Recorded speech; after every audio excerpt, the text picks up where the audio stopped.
Legends, myths, fables, tales, folklores. These are stories that have been told from one generation to the next one for hundreds and thousands of years around campfires. Imagine a place where these stories come alive. Folklore Land, an immersive world bringing folklores from different continents of Earth to life.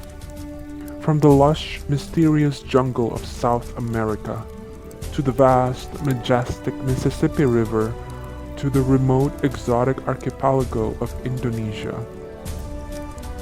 Folklore Land becomes a rich education and exchange of cultures destination full of fun and wonder for guests of all ages from all around the world. One of the four themed lands of Folklore Land is based on a Javanese Indonesian legend of Roro Jonggrang. The legend tells the story of two kingdoms in a war. When Prince Bandung wins the battle, he proposes to the opposing Princess Roro to become his wife. Roro challenges him to build 1,000 temples in one night, and only if he succeeds, the marriage will happen. The love-struck prince agrees. He enters into meditation and conjures up a multitude of demon spirits from the earth. With their help, he builds the first 999 temples in the blink of an eye and starts work on the final one. To thwart his efforts, the princess and her maids light a fire in the east and begin pounding rice, a traditional dawn activity. Fooled into thinking the sun is about to rise, the spirits flee back into the earth, leaving the last temple unfinished. Prince Bandung is so furious he goes into tantrum when he realizes he has been deceived. He curses Princess Roro and turns her into stone. She herself becomes the final 1,000th temple. And thus the legend of Roro Jonggrang was born. A dark ride based on this legend embarks guests into a journey as this eerie legend unfolds from the very beginning they enter the queue line. As guests enter, they are greeted by the two guardians guarding the gate, a representation of the demon spirits Prince Bandung called upon. One lane is for typical guests, and the other lane is for single riders. Guests will start to see the central Javanese architectural influence. In the far backdrop, they will be able to see the ride building itself inspired by the Prambanan and Borobudur temple in the city of Yogyakarta. The exterior of the building is dark gray in color with stone texture and ivies growing on the surface, serving as the centerpiece of the overall Indonesia-themed land. While waiting in line, guests will be treated with gamelan, a traditional Javanese orchestra performed live.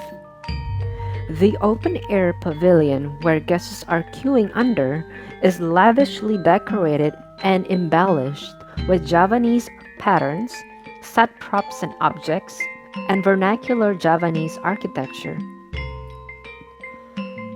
There are two pavilions leading to the entrance of the ride building. These pavilions are reimagining the Sultan's palace in the city of Yogyakarta. The columns, about 15 feet high, are probably the most prominent feature of these pavilions. They are gorgeously carved with a glowing jewel in the middle. These carvings are inspired by the traditional Indonesian fabric making called batik, with very intricate patterns and rich color tones.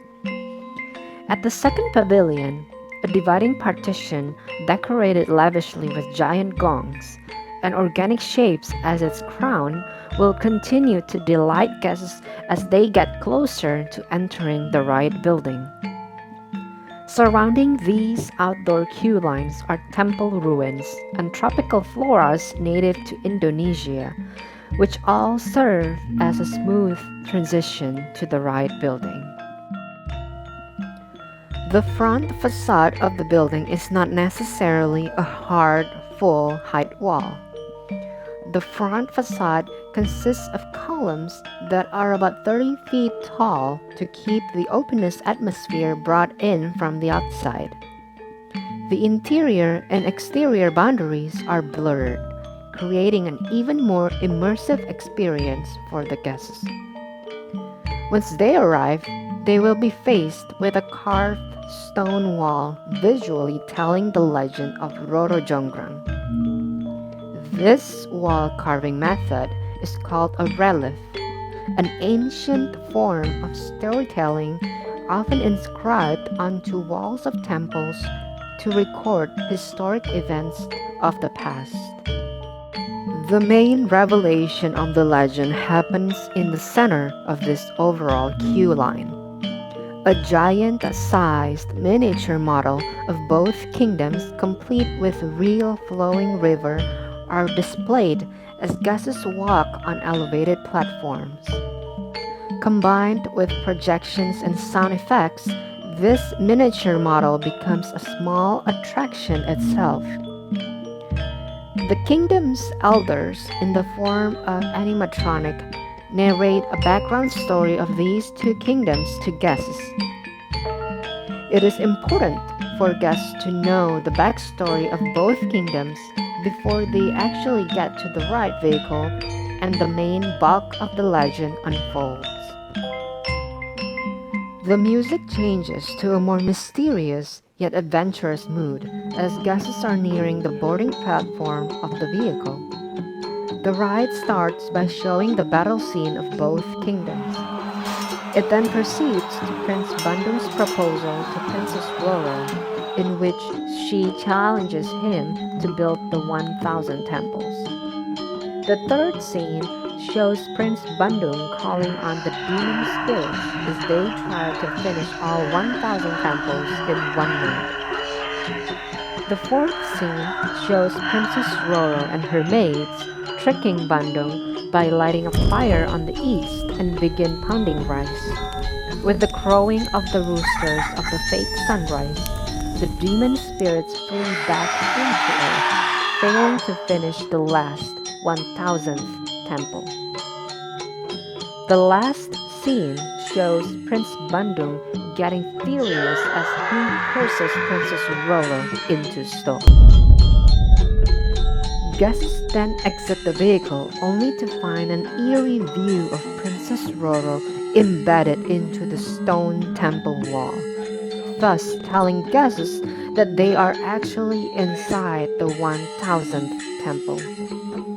As guests make their exit, they will see the rest of the 999 temples surrounding them, which serve as transition scenes as they are finishing the whole immersive experience of the dark ride.